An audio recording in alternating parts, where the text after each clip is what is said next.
今天是跨年夜，我本想着来商场一起热闹一下，跟家人一起吃个饭。可是你看我们这边的商场真的好冷清，关门的关门，停业的停业，这些餐饮连个吃饭的地都找不到了。哇，今年这是怎么了？圣诞也就算了，元旦也没有。往年的不是跟春节咱比不了，就往年的元旦，它那个两边树上面，它多多少少得挂点彩灯吧。今年你别说树上灯了，连商家都没什么动向。怎么了？就我们这样吗？今年的元旦是近30年以来最完蛋的一年，就这样匆匆忙忙、熙熙攘攘的就过去了。整个水果行业是越来越卷，越来越难了，不知道说什么，也不知道表达什么。我靠，上海真的没有人了。周五晚上，现在8点半左右，陆家嘴。我去，才8点半，以前这边人挤人的。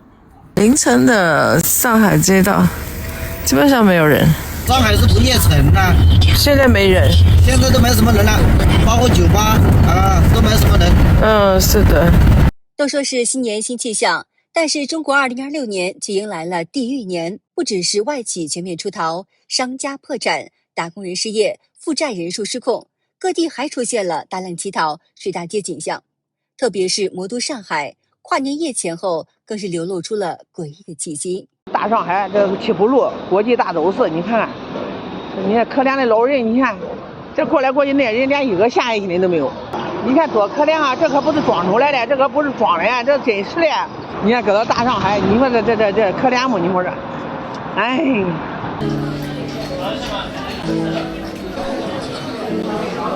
哦，谢谢啊。哦，谢谢。你多大了爷？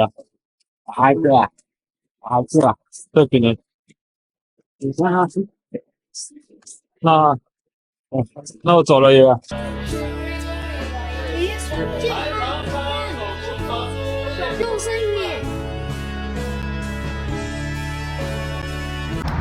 人民广场地铁站可能有个大爷活不过这2天了，咋回事？今天下午我坐车的时候在站内，在人民广场下站，然后去厕所，大概是5点10分左右吧。上厕所，然后我看到一个老大爷，然后那个老大爷其实是个流浪汉，没有什么可关注点。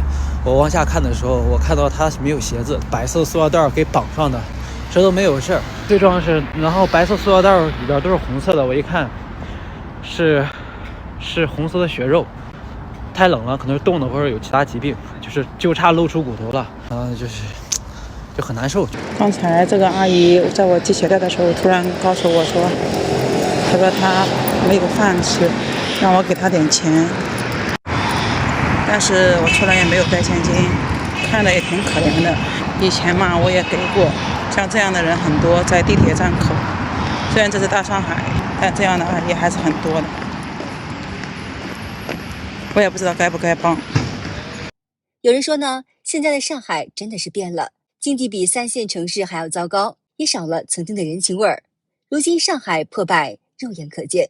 元旦过后，你看，个个都坐在那里看手机，没生意，他家没生意，他家也没生意。这么大个摊摆这里，一个人都没有，路上都没几个人。这个元旦生意做的嘞，天天没人啊，差的嘞就不要说了，更有老板娘都连续2、3天不开单的，现在这个生意起到什么程度？年关了没人买，反正看了也不买，买了也不低，还要再过来换啊，再觉得还要更便宜。现在就是连清仓啊，动不动还想能不能再便宜点。这商场号称55万方哦，说实在的，我也第一次来。对于商场我也没什么概念，就以前小时候逛的最多的徐家汇的港汇，还有以前小时候逛的最多的800伴，那时候开业不得了，通宵排队。不过爱琴海这个商场已经有点超出我的认知了，它是在一个市区的地方，闵行区。万万没想到这里是空成这样，而且今天是周六啊，我特地选择周六过来看一下。这商场真的侪贵脱了，就没啥人了，而且今朝蛮冷，里向空调都没哪能打，看到伐？哎，侪贵脱了。现在实体勿好，人更加勿愿意出来走，人6月吧才来这个17月吧。给你们看看啊，上海的房东到底有多么倔强啊！就这排1、2、3K 间这个商铺，从年初空到年尾，这里呢还是属于上海市中心内环内啊。街上没人，商铺倒闭，连菜市场人都少得可怕。出名8一路一整排商铺，比如像8一大食堂、苏宁易购、奶茶店、童装店、红木家具、汉堡王特步，关门的关门，出租的出租。根据官方的数据统计，2024年上海常住人口总数骤降了2480.26万人，一年减少了7.2万人，外来常住人口更是断崖式下跌。2020年时有1048万人，到了2024年跌到了983.49万人，首次跌破了1000万大关。以前呢，周末商场是人挤人，现在服装店没人，地铁没人，餐厅也没人，就连平常人潮最多的咖啡馆也都变得是空空荡荡的。由于很多人失业，熬不过高房租、高物价，纷纷选择撤离。上海这座城市对于普通人来说真的是太难了，挣钱又难，生活又难，天气也是这么的不好。我觉得我一个上海本地人，现在已经开始越来越觉得上海的不宜居。这个不是说上海不好，上海整个的经济情况都是很难。学生想在上海创业，但是也上海留不住，上海的成本实在是太高了。这位博主说，由于经济下行，人才又短缺，上海周边的长三角城市开始拼命抢人。他们开出好条件，如果谁能到那里创业，马上可以得到一笔钱，在线下3年合同以后，真金白银就打到谁的账户里。同时呢，还可以实现工作场地免费，员工住宿免费。所以说呢，很多人都知道上海是一个特别好的国际窗口，但是呢，他们也没有办法，只能选在长三角周边的城市，以此来降低成本，减少开销。另一位女博主还进一步说，现在上海80%的中小企业都在死扛硬扛，连营收几千万的公司都在亏损。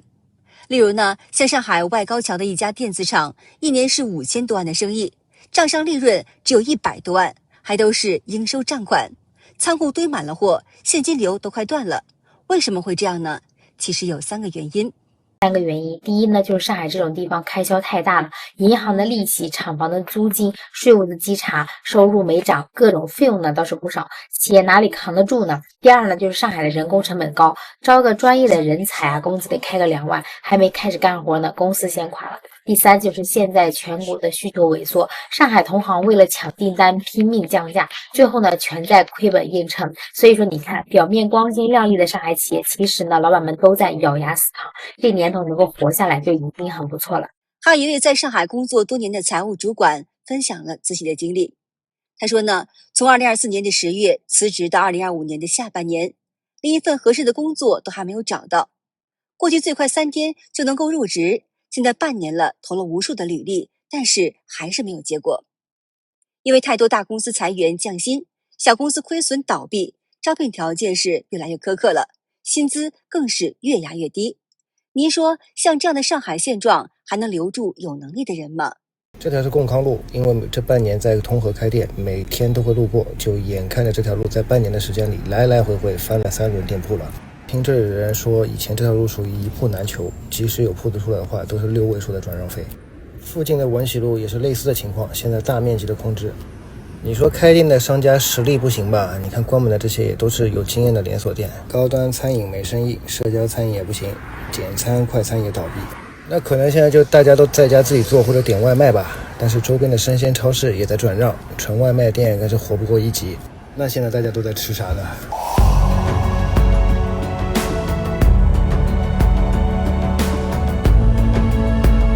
这是晚上6点多的上海浦东山林地区，除了河南牛肉汤做的人相对多一点，但是店也不大，也没有特别多的人，其他店冷冷清清。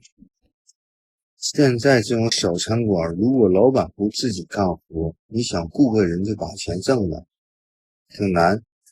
自己干活也就是挣个工资钱。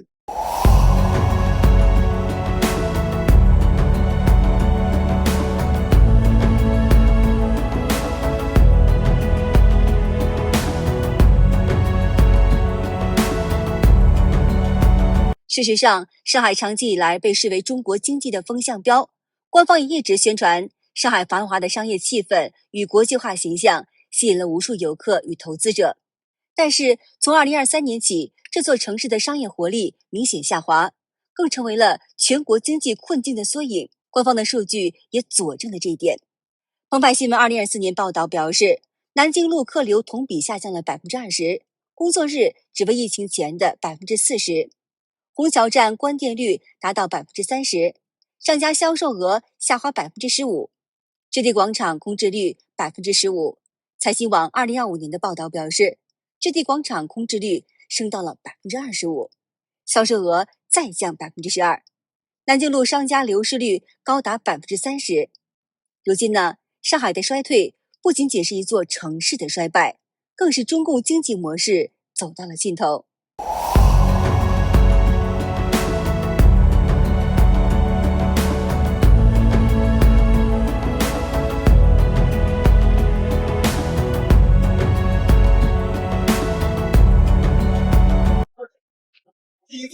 太勇了，太勇了，兄弟！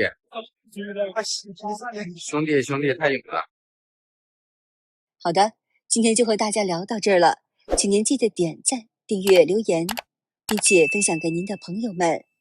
感谢您的支持，我是美玲，我们下期节目再见。